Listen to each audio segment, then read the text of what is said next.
नमस्कार दोस्तों। अरबों रुपए पानी की तरह बह चुके, उम्मीदें टूट रही हैं, वादों की फाइलें लखनऊ के दफ्तरों में धूल फांक रहीं। उत्तर प्रदेश का सबसे बड़ा लोकतंत्र त्रिस्तरीय पंचायत चुनाव आखिरकार अधर में क्यों लटका है? क्या सरकार भावी प्रत्याशियों से डर रही है या तारीख पर तारीख देकर लाखों लोगों के भविष्य से खिलवाड़ कर रही? 10 अगस्त को लखनऊ का इको गार्डन गवाह बनने जा रहा है उस आक्रोश का, उस जन आंदोलन का जो अब सिर्फ चुनाव की तारीख नहीं बल्कि मंत्रियों का इस्तीफा मांगने सड़क पर उतरने वाला है। नमस्कार दोस्तों, आप देख रहे हैं हमारा यूट्यूब चैनल एचआरबी न्यूज इंडिया। दोस्तों, उत्तर प्रदेश की राजनीति में एक कहावत है, दिल्ली का रास्ता लखनऊ से होकर जाता, लेकिन लखनऊ का रास्ता गांव की पगडंडियों से तय होता है। लेकिन आज वही गांव, वही चौपाले, वही ग्रामीण राजनीति एक अनिश्चितता के काले साए में खड़ी है। उत्तर प्रदेश में त्रिस्तरीय पंचायत चुनाव की तारीखों को लेकर घमासान अब सिर्फ कोर्ट कचहरी और बैठकों तक सीमित नहीं रहा, अब ये जंग सड़कों पर आ चुकी है। पंचायत अधिकार संघ के नेतृत्व में उत्तर प्रदेश के 75 जिलों से आने वाले 10,000 से अधिक भावी प्रत्याशी, प्रधान पद के उम्मीदवार, बीडीसी सदस्य और जिला पंचायत के दावेदार 10 अगस्त को राजधानी लखनऊ के ऐतिहासिक इको गार्डन में डेरा डालने जा रहे हैं। दोस्तों, ये लड़ाई केवल एक चुनाव की नहीं है, ये लड़ाई उन लाखों प्रत्याशियों के पसीने, उनकी मेहनत, उनके गाढ़े पसीने की कमाई है जो पिछले कई महीनों से गांव-गांव जाकर अपनी किस्मत चमकाने की कोशिश कर रहे थे। लेकिन सरकार के आश्वासन के खेल ने उन्हें एक उस मोड़ पर लाकर खड़ा कर दिया जहां से अब केवल 2 ही रास्ते बचते हैं, आर या पार। आज की इस विशेष वीडियो में हम आपको समझाएंगे आखिर क्यों 75 जिलों के प्रत्याशी लखनऊ में अनिश्चितकालीन धरने पर बैठने जा रहे हैं, क्यों पंचायती राज मंत्री ओम प्रकाश राजभर का इस्तीफा मांगा जा रहा और कोर्ट की तारीखों के पीछे असली सियासत क्या है। दोस्तों, उत्तर प्रदेश के इतिहास में पहला मौका है जब किसी चुनाव को कराने के लिए इतनी बड़ी तादाद में भावी उम्मीदवार एक मंच पर आ रहे। पंचायत अधिकार संघ के राष्ट्रीय अध्यक्ष संदीप पटेल ने खास बातचीत की, ये साफ कर दिया कि इस बार लड़ाई सिर्फ विज्ञापन देने तक सीमित नहीं होगी। सबसे पहले हम आपको बता दें कि आंदोलनकारियों की मुख्य मांगे क्या हैं। सरकार तुरंत ये घोषित करे कि त्रिस्तरीय पंचायत चुनाव किस महीने में कराए जाएंगे, चाहे चुनाव 4 महीने बाद हो, 6 महीने बाद हो, लेकिन एक पक्की तारीख सामने आनी चाहिए। नंबर 2, 2026 में ही चुनाव प्रक्रिया को 2027 के विधानसभा चुनाव से पहले 2026 के भीतर पूरा किया जाए। अगर सरकार चुनाव कराने में असमर्थ है तो बार बार झूठे आश्वासन देने वाले पंचायती राज मंत्री ओम प्रकाश राजभर अपने पद से तुरंत इस्तीफा दे दें। दोस्तों, यदि 10 अगस्त को सरकार का कोई नुमाइंदा स्पष्ट रोड मैप लेकर नहीं आता तो ये महाआंदोलन अनिश्चितकालीन धरने में बदल जाएगा और पूरे प्रदेश में सत्ता परिवर्तन अभियान चलाया जाएगा। दोस्तों, आखिर क्यों उबला है प्रत्याशियों का गुस्सा? आइए इस क्रोनोलॉजी को बारीकी से हम आपको समझाते हैं। 12 जून प्रत्याशियों ने लखनऊ में बड़ा आंदोलन किया। उस समय उन्हें केवल आश्वासन की मीठी गोली देकर शांत करा दिया गया। 14 जुलाई निराश प्रत्याशियों ने जीपीओ और विधानसभा की ओर रुख किया। दबाव बढ़ता देख डिप्टी सीएम ब्रजेश पाठक के कार्यालय से बातचीत का न्योता आया।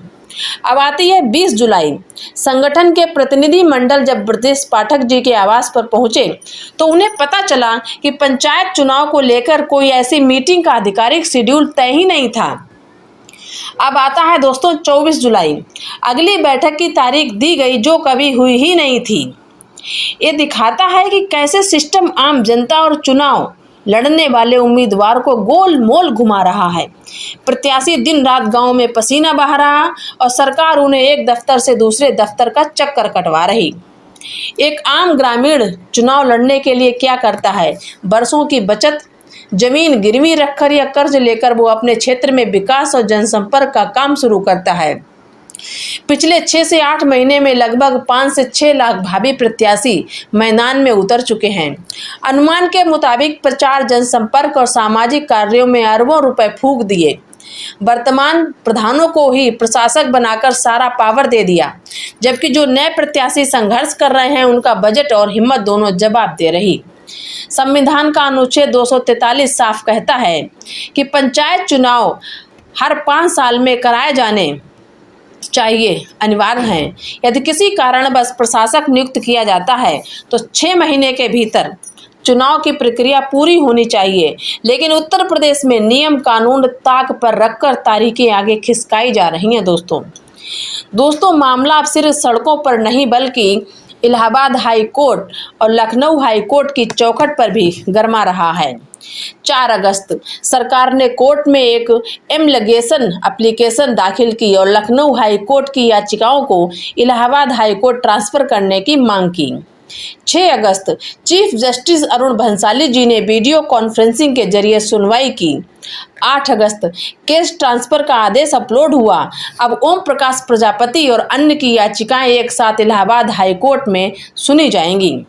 दोस्तों सवाल ये उठता है कि क्या सरकार जानबूझकर केस ट्रांसफर और कागजी दांवपेच के जरिए सुनवाई को लंबा खींचना चाहती है?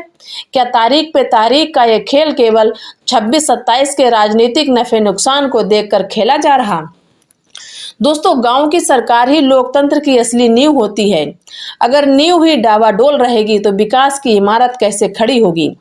10,000 से अधिक प्रत्याशियों का लखनऊ आना केवल एक विरोध प्रदर्शन नहीं, ये उस जन आक्रोश का बिगुल है जो आने वाले समय में उत्तर प्रदेश की भावी राजनीति का रुख तय करेगा।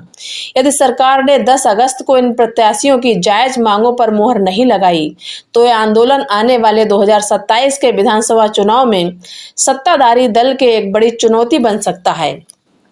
दोस्तों देखना ये होगा कि 10 अगस्त को लखनऊ के इको गार्डन से उठने वाली आवाज क्या शासन के बंद कानों तक पहुंचेगी या फिर एक बार फिर इन भावी प्रत्याशियों को सिर्फ तारीख का नया झुंझुना थमा दिया जाएगा। दोस्तों 10 अगस्त को महाआंदोलन करने का ऐलान तो कर दिया गया और बताया जा रहा है कि उत्तर प्रदेश के 75 जिलों से जो है वहां पर भावी प्रत्याशी पहुंचेंगे और अपनी मांग सरकार से करेंगे। पंचायत चुनाव की तारीखों का ऐलान किया जाए, चाहे 4 महीने बाद हो या 6 महीने बाद, और उनकी मांग है कि पंचायत चुनाव 2026 में कराए जाएं। साथ ही साथ ये भी कहा गया है कि अगर जो मांगे नहीं मानी गई तो पंचायती राज मंत्री ओम प्रकाश राजभर के इस्तीफे की मांग करेंगे। सरकार अगर उनकी नहीं सुनती तो ये जन आंदोलन हो जाएगा, अनिश्चितकालीन तक चलता रहेगा। तो फिलहाल एक बार फिर बड़ी मांग उठी है उत्तर प्रदेश में पंचायत चुनाव करवाने को लेकर। देखना यह होगा कि सरकार का अगला कदम क्या होता है। दोस्तों इस पर आपकी क्या राय है? आपको क्या लगता है कि क्या सरकार नवंबर से दिसंबर में पंचायत चुनाव संपन्न कराएगी कि नहीं कराएगी? सरकार चाहती क्या है?